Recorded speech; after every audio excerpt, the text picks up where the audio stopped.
lies. Look me in the face, tell me that you love me, even if it's fake.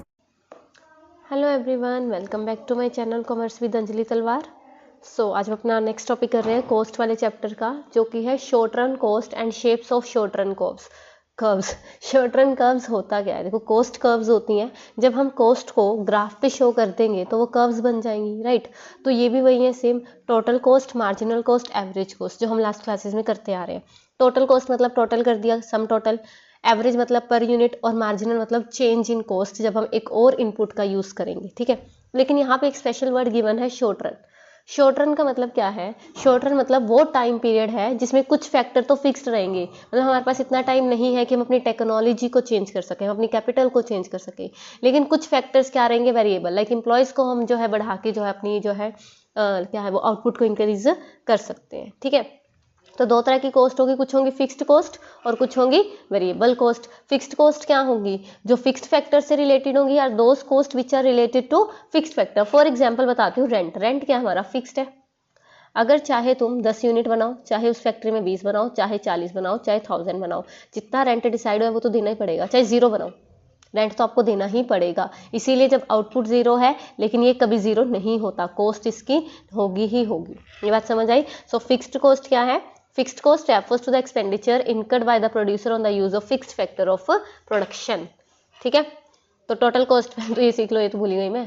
Total cost is equal to total fixed cost plus total variable cost. Total cost कैसे निकलेगी? Fixed और variable को plus करके मेरी total cost निकलेगी। Fixed के बारे में हमने पढ़ा। सो fixed cost do not change with the change in the volume of output, ये चेंज नहीं होगी। फॉर एग्जाम्पल, मशीन या प्लांट पे जो खर्चा आ रहा है, लैंड एंड बिल्डिंग पे कोई खर्चा आ रहा है, कोई लाइसेंस फी है, चाहे हम लाइसेंस का यूज़ कर रहे हैं नहीं कर रहे, देने पड़ेगा। Wages and salary of permanent staff, तो ये चीज़ें क्या है बेटा? इसको हम सप्लीमेंट्री कॉस्ट, ओवरहेड कॉस्ट या फिर इनडायरेक्ट कॉस्ट भी कहते हैं, ठीक है, जो ये हमें देना ही पड़ेगा। फॉर एग्जाम्पल देख लो, इसमें टेबल में एक इलस्ट्रेशन गिवन है कि हमने यूनिट्स ऑफ आउटपुट चाहे 0 बनाए, चाहे 1 बनाया, 2 3 4 5 6, लेकिन अगर फिक्स्ड कॉस्ट 10 है तो वो 10 ही रहेगी। रेंट है, ये देना है तो इतना ही देना पड़ेगा। इसीलिए टोटल फिक्स्ड कॉस्ट 0 से स्टार्ट नहीं होती, ये एक्स एक्सिस के पैरेलल बनती है स्ट्रेट लाइन, क्योंकि 10 है तो 10 ही रहेगी, चाहे आउटपुट 1 हो, 0 हो, 2 हो, 4 हो, 10 हो, जितना मर्जी हो, फिक्स्ड कॉस्ट तो 10 ही रहेगी। इसीलिए टोटल फिक्स्ड कॉस्ट क्या बनती है बेटा? ये पैरेलल टू एक्स एक्सिस बनती है अपनी हॉरिजॉन्टल लाइन, ठीक है। और यहीं अगर मैं वेरिएबल कॉस्ट की बात करूं, वेरिएबल से नाम से क्लियर हो रहा है, वेरिएबल मतलब चेंज, वेरीज। वेरी का मतलब भी चेंज है। सो जो आउटपुट से चेंज होने से चेंज होती है। Variable cost are those cost which are related to use of variable factor, expenditure incurred by the producer on the use of variable factor, change with the change in volume of output. अगर तुम्हारे volume of output ही 0 है तो ये cost भी तो 0 होगी ना, क्योंकि आपने कोई एम्प्लॉय लगाया ही नहीं। लेकिन जैसे जैसे आउटपुट इंक्रीज होगा, एज आउटपुट इंक्रीजेस, ये कॉस्ट भी इंक्रीज होगी। जैसे जैसे आउटपुट डिक्रीज होगा, ये कॉस्ट भी डिक्रीज होगी। जब आउटपुट 0 होगा, ये कॉस्ट भी 0 होगी। तो इसको हम प्राइम कॉस्ट या डायरेक्ट कॉस्ट भी कहते हैं। जैसे कॉस्ट ऑफ रॉ मटेरियल उतना ही चाहिए, एक्सपेंस ऑन इलेक्ट्रिसिटी जितना यूज करेंगे, वेजेस ऑफ कैजुअल वर्कर्स या वियर एंड टीयर के एक्सपेंसेस जो आते हैं वो, ठीक है। तो इसके टेबल में कैसे गिवन है देखो, अगर पहले यूनिट 0 था तो ये भी 0 होगा, फिर 1 हुआ तो 10 हो गया, 2 हुआ तो 18 हो गया, बढ़ गया ना, 3 से 24, 4 से 28, 5 से 32 और 6 से 38। जैसे जैसे देखो बढ़ रहा है, जैसे जैसे आउटपुट बढ़ रहा है वैसे वैसे वेरिएबल कॉस्ट बढ़ता है। इसीलिए इसकी जो कर्व बनती है उसको हम इन्वर्टेड एस टाइप कहते हैं। इन्वर्टेड एस क्यों? क्योंकि 0 से तो शुरू होगी, क्योंकि जैसे आउटपुट 0 है, ये भी क्या है? 0 है। फिर धीरे धीरे बढ़ना शुरू करेगी और एक लेवल पे इन्वर्टेड एस की तरह बढ़ जाएगी। समझ आया? इजी है। So difference between fixed cost and variable cost, नाम से वैसे तो क्लियर है। फिक्स्ड क्या है? कहता fixed cost are cost incurred on the fixed factor of production, और variable cost are cost incurred on the variable factor of production, है ना। Fixed cost do not change with increase और decrease in output, लेकिन variable cost जैसे increase होगा output में भी increase होगा, डिक्रीज होगा आउटपुट में भी डिक्रीज होगा। फिक्स्ड कॉस्ट रिमेन कांस्टेंट चाहे आउटपुट 0 है, लेकिन variable cost are 0 when output is 0। Fixed cost are incurred even before production actually starts, variable cost are incurred only when production actually starts. ये बात समझ आई? ठीक है, इजी है ये। आगे क्या कहता है?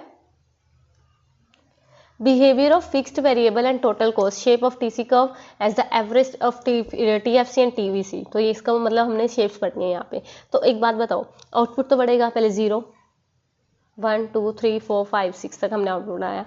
फिक्स्ड कॉस्ट सेम रहेगी 10, लेकिन वेरिएबल कॉस्ट ये बढ़ेगा, ये ध्यान में रखना। पहले 0 था, 10 हो गया, 18, 24, 28, 32, 36, ठीक है।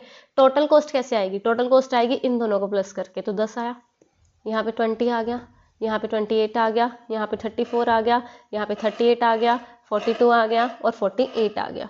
ये बात समझ आई? इजी। तो इसका कर्व कैसे बनेगा? देखो इसका कर्व कैसे बनेगा, देखो टोटल फिक्स्ड कॉस्ट की तो सेम लाइन बनेगी, टोटल वेरिएबल कॉस्ट 0 से शुरू होगा और इन्वर्टेड एस जाएगा, लेकिन जो टोटल कॉस्ट है वो तो इन दोनों को प्लस करके है, तो वो 0 से स्टार्ट तो होगा नहीं, वो 10 से स्टार्ट होगा और इसके पैरेलल रहेगा, बस इसमें 10 का ही तो डिफरेंस है, बाकी तो सब सेम ही चल रहा है, इसीलिए इसके पैरेलल जाएगा जो टोटल वेरिएबल कॉस्ट है। ये बात समझ आई? ईजी है ना। फिर आता है एवरेज कॉस्ट। एवरेज कॉस्ट क्या होती है? Per unit. एवरेज कॉस्ट तो आपको पता ही है, एवरेज वर्ड जहां भी आ गया, चाहे कॉस्ट के साथ आ जाए, यूटिलिटी के साथ आ जाए, अगर रिवेन्यू के साथ आ जाए, पर यूनिट, तो total cost divided by quantity, वो हमारा क्या हो जाएगा? Average. For example 6 units produce करने के लिए 48 की कॉस्ट आ रही है, तो 48 डिवाइडेड बाय 6, 8 क्या हुआ हमारा? Average cost.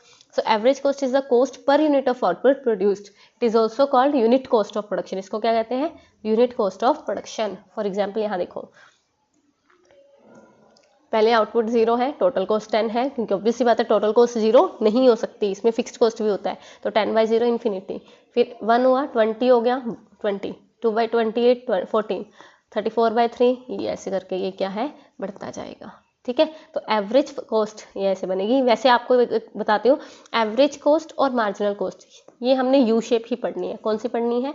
यू शेप, ठीक है। पहले ये कॉस्ट कम होगी, फिर कांस्टेंट सी हो जाएगी, फिर ये बढ़ना शुरू कर देगी। ये उसी के साथ रिलेटेड है जो हमने law of diminishing marginal utility किया ना, कि फैक्टर से पहले प्रोडक्शन बढ़ेगी, जब प्रोडक्शन बढ़ेगी कॉस्ट कम होगी, फिर वो एक लेवल पे मैक्सिमम हो जाएगी, कॉस्ट मिनिमम हो जाएगी, प्रोडक्शन गिरना शुरू हो जाएगी और कॉस्ट बढ़ना शुरू हो जाएगी। अगर आपने लास्ट चैप्टर मेरी क्लासेस से कवर किया तो आपको बहुत ईजिली समझ आ जाएगा। तो एवरेज कॉस्ट भी तो दो तरह की हो सकती है, एवरेज फिक्स्ड कॉस्ट और एवरेज वेरिएबल कॉस्ट, वही सेम, फिक्स्ड कॉस्ट और variable cost. So average fixed cost क्या होगी? एवरेज फिक्स्ड कॉस्ट होगी total fixed cost divided by quantity.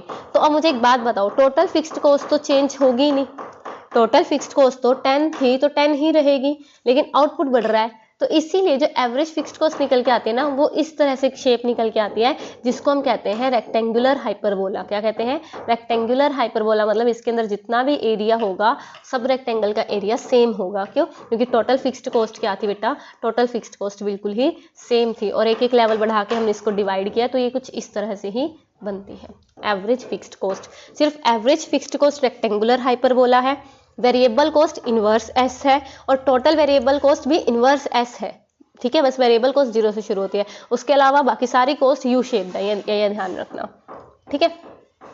So average variable cost तो वही है, total variable cost divided by quantity. तो total variable cost बढ़ रही है, कम हो रही है, उसी हिसाब से एवरेज वेरिएबल कॉस्ट भी। देखो एक चीज ध्यान रखना, हमें यू शेप बनाना है। यू शेप मतलब पहले इसको गिरता हुआ दिखाना है, फिर एक कांस्टेंट सा, फिर बढ़ता। देखो 10, 9, 8, 7 गिर रहा है, 6.4, 6.3 गिर रहा है, फिर ये इस लेवल पे आके थोड़ा सा सेम सा आ रहा है, और फिर ये बढ़ना शुरू हो गया। देखो यहाँ पे समझ आ रहा है ना? इस चीज ऐसे ही तुम्हें शो करना है, ठीक है।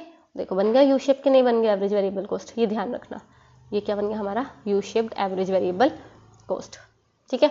और एवरेज कॉस्ट क्या होगा? हमें पता है average cost is equal to average fixed cost plus average variable cost. अब एवरेज फिक्स्ड कॉस्ट तो रेक्टेंगुलर हाइपरबोला है, और average variable cost U shape है, तो एवरेज कॉस्ट इसके ऊपर बन जाएगी, ये एवरेज कॉस्ट यू शेप्ड।